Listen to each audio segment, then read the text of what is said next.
It's April 1987, and inside a hospital ward in central London, 12 men are waiting to meet a woman who has been told, in every quiet and diplomatic way the institution around her knows how to use, that she probably shouldn't come at all. She's 26 years old. She has been advised, gently but repeatedly, that this is not the kind of engagement a royal takes on. Not because anyone says the word fear out loud. They don't have to. It's sitting in the room every time the subject comes up. She says yes anyway.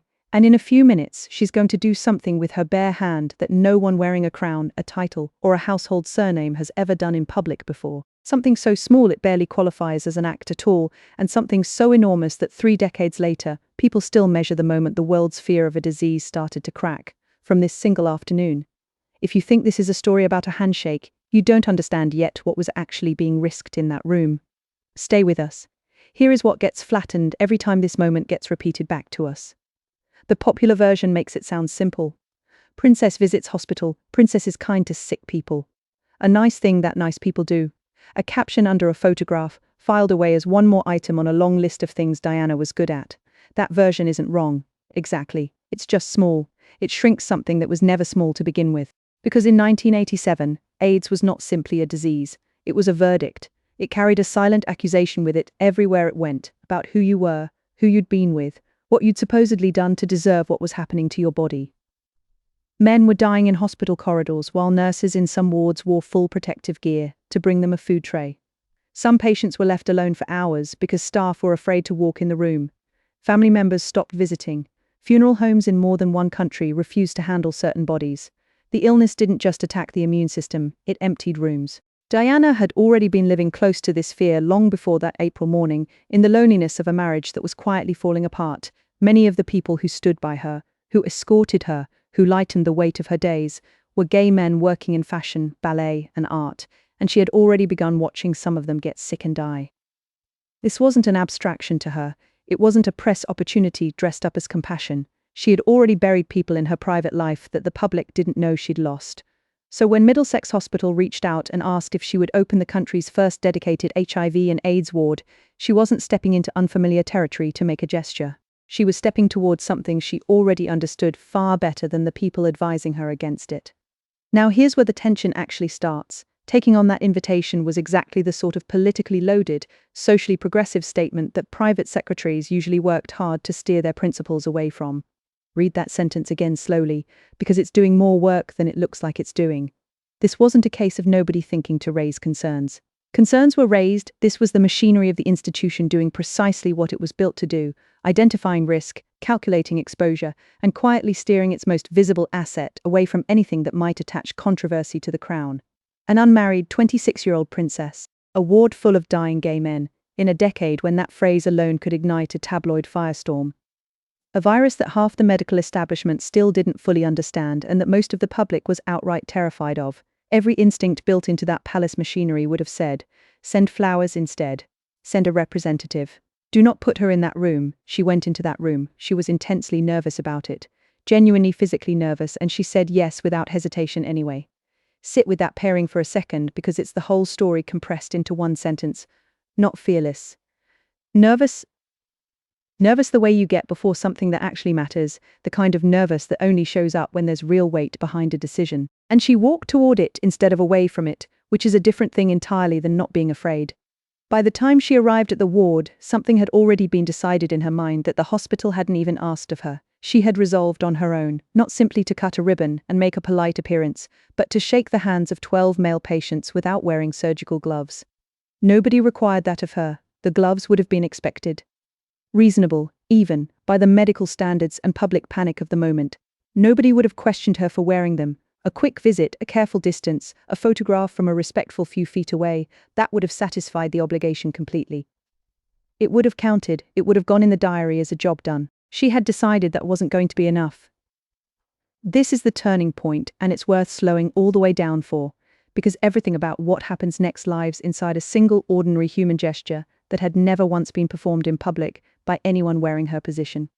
The ward had taken its first patients that January, and Diana formally opened it on the 9th of April, 1987, a space carved out of a disused surgical unit, built specifically to give AIDS patients somewhere, to be treated with dignity instead of dread. The men inside it were not abstractions to the nurses who ran the place either. None of them agreed to be photographed alongside her, because being publicly identified as a patient on that ward carried its own devastating risk: losing a job, a family, a place to live. They would let a princess into the room. They would not let a camera prove they'd been there. So picture it exactly as it happened: a ward built out of fear, and inside it, men who couldn't show their faces to the outside world because of what people would assume the moment they recognized them. And into that room walks a woman whose entire life at that point is lived in front of cameras that never blink. She shook hands with 9 of them, without gloves, specifically to explode the myth that the disease could pass through something as ordinary as touch. No ceremony gloves, no careful 2-finger handshake held at arm's length for the cameras and then withdrawn. Skin against skin, the way you'd greet anyone else on any other day of your life. A Buckingham Palace spokesman said afterward that she'd done it deliberately to shatter the idea that AIDS spread through sexual contact, and blood could somehow be caught through casual contact like a handshake. That's the official language. Careful, measured, palace appropriate. It tells you what happened, it doesn't begin to tell you what it cost to make it happen. Here's the part that never makes it into the flattened version of this story. She spent 40 minutes on that ward that day, not a photo call, not an in-and-out appearance, but 40 full minutes among people the outside world had already started treating as though they were contagious just by existing in the same postcode. She sat down at the bedside of patients described by hospital staff as ranging in age from their 30s into their 60s, and with one of the oldest men on the ward, she didn't talk about illness or treatment or prognosis at all. She talked about opera. Think about what that detail is actually telling you. She wasn't managing a photo opportunity, she was having a conversation. The kind two people have when one of them has decided, deliberately, that the person in front of them is still a whole human being with taste and memory and an inner life, and not a diagnosis wearing a hospital gown. One patient did eventually agree to be photographed on the condition that his back stayed to the camera, his identity protected, his hand still visible, wrapped around hers. That photograph is the one that survived. It's the one people still pass around decades later, not fully understanding everything sitting behind it. A man willing to let the world see that a princess had touched him, as long as the world never learned who he was. Now here is where the story stops being about one afternoon and starts being about everything that afternoon set in motion. She said in her own words at the time that HIV does not make people dangerous to know that you could shake their hands, hug them, share their homes, their workplaces, their everyday spaces without a shred of danger attached to any of it. Read that sentence in the context of 1987, and it stops sounding like a soundbite and starts sounding like an act of open defiance against nearly everything the culture around her believed. This was a year when men were being fired from jobs on rumor alone, when children with HIV infected through blood transfusions were being pulled out of schools by panicked parents, when some funeral directors in multiple countries were refusing outright to handle certain bodies. Diana didn't offer a careful hedge every word statement designed to please everyone. She said the plain thing in public with her name attached to it, and the palace couldn't walk it back afterward because she hadn't asked permission to say it. She'd simply said it, the way she'd simply walked onto that ward and taken off the gloves nobody would have blamed her for wearing. The ward she opened that day became a documented turning point in how the AIDS response was understood, the kind of moment public health historians still point back to when they trace how stigma around the disease first began, slowly, to lose its grip. Not because a hospital had opened. Hospitals open every week and nobody remembers the ribbon cutting a year later, because of what she chose to do with her own hand once she was standing inside it. This is the part of the story that deserves to sit for a moment before we move on, because it's easy to rush past it toward the next headline. A single handshake, repeated with 9 or 12 different men over the better part of an hour, did something that months of public health messaging hadn't managed to do on its own. It put a human face, a famous, universally recognized, endlessly photographed face directly next to the thing everyone was afraid of, and showed, without a single word of argument, that the fear itself was the thing that had been lying to people. There's a reason this moment gets called, by people who study exactly this kind of cultural shift, one of the clearest examples of what a single gesture from the right person, at the right moment, can actually do that 100 pamphlets cannot. Within a year of that handshake, World AIDS Day existed as an official day of recognition, created in 1988, 12 months after a woman with no medical training and no public health credential had simply refused to wear the gloves everyone expected her to wear. Now here's the piece that gets left out almost every single time this story gets told, and it's the piece that actually explains why she did it in the first place. This wasn't performance. It wasn't a calculated PR maneuver, dressed up as compassion, the way cynics have occasionally tried to recast it in the decades since. She had already spent years watching people she genuinely cared about get sick and disappear from her life, one after another, while the institution around her offered nothing but careful, risk-averse distance from anyone whose illness might attract the wrong kind of headline. By the time Middlesex Hospital extended that invitation, she wasn't deciding whether AIDS mattered to her. She'd already decided that months, maybe years earlier, in private, with no camera anywhere near her, what she was deciding, standing at the edge of that ward, was whether she was going to let the institution's fear of controversy keep dictating what she was and wasn't allowed to care about out loud. She decided it wasn't, and that decision, quiet, personal, made somewhere in the space between what she'd been told and what she already knew to be true, is the real turning point of this entire story. Not the handshake itself. The moment before it, where she chose to walk into a room the people around her had spent weeks quietly hoping she'd find a reason to avoid.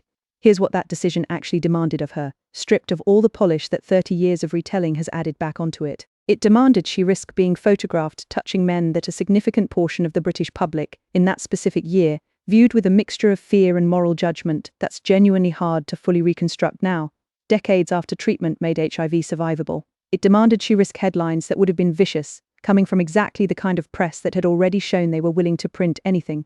It demanded she risk the institution around her deciding, quietly, that she'd become a liability rather than an asset, unpredictable, difficult to manage, prone to doing things nobody had cleared in advance.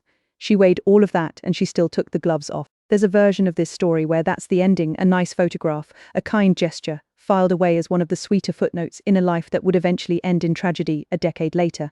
But that ending undersells what actually happened in that room because it treats the handshake as the whole event, when the handshake was really just the visible tip of something much larger she was doing with her entire public life at that point. She was, in that hospital ward, doing exactly what she would go on doing for the rest of her time in the public eye, walking directly toward the thing everyone else had agreed, without ever quite saying so out loud, to keep a careful, respectable distance from landmine fields. War zones. Hospices for the dying. Children nobody else wanted to be photographed near. Every single time, the same pattern repeats itself. Advisors suggest caution. She thanks them for the input, and then she goes anyway.